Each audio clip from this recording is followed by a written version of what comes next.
Pernah kepikiran gak sih, apa yang bikin seorang anak memilih buat jujur, bahkan pas nggak ada siapa-siapa yang lihat?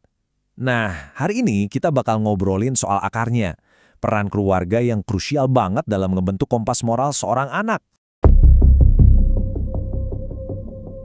Oke, kita mulai dari skenario yang gampang banget. Bayangin, ada anak nemu dompet di taman. Apa coba yang bakal dia lakuin? Dibalikin, diambil isinya, atau dicuekin aja? Nah, jawaban buat pertanyaan ini tuh nggak datang tiba-tiba. Semuanya berakar dari pondasi moral yang dibangun, ya sedikit demi sedikit, setiap hari. Jadi, dari mana sih pelajaran paling dasar ini datangnya?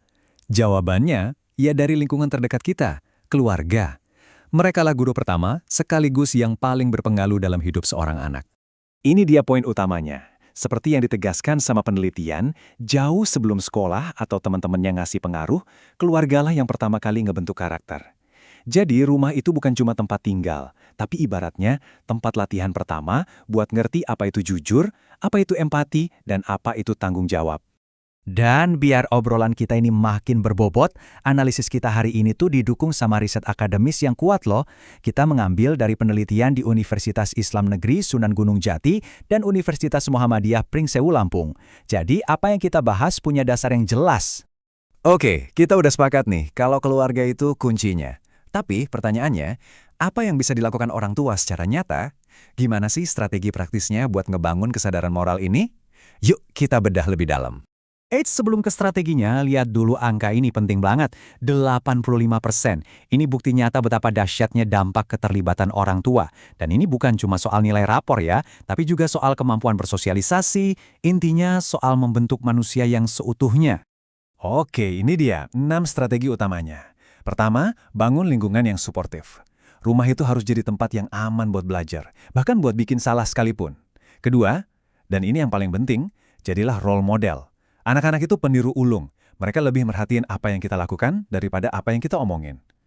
Lanjut, ajak mereka diskusi soal etika. Pakai aja berita atau film buat mancing obrolan soal mana yang benar dan mana yang salah. Keempat, kasih mereka tanggung jawab.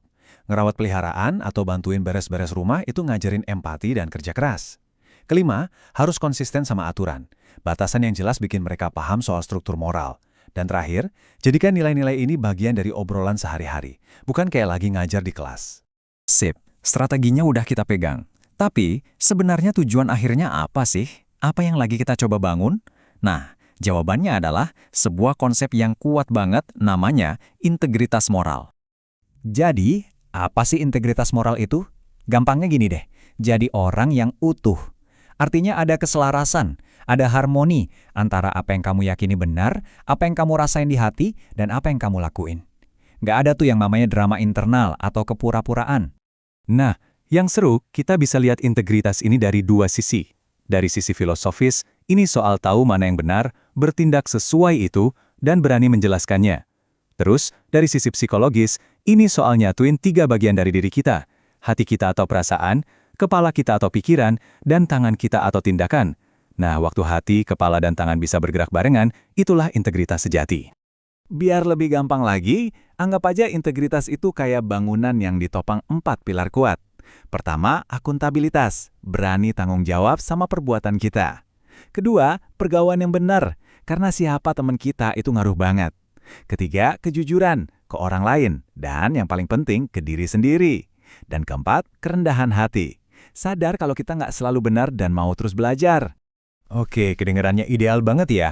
Tapi kita juga harus realistis. Ngebangun karakter di zaman sekarang itu, ya, nggak gampang.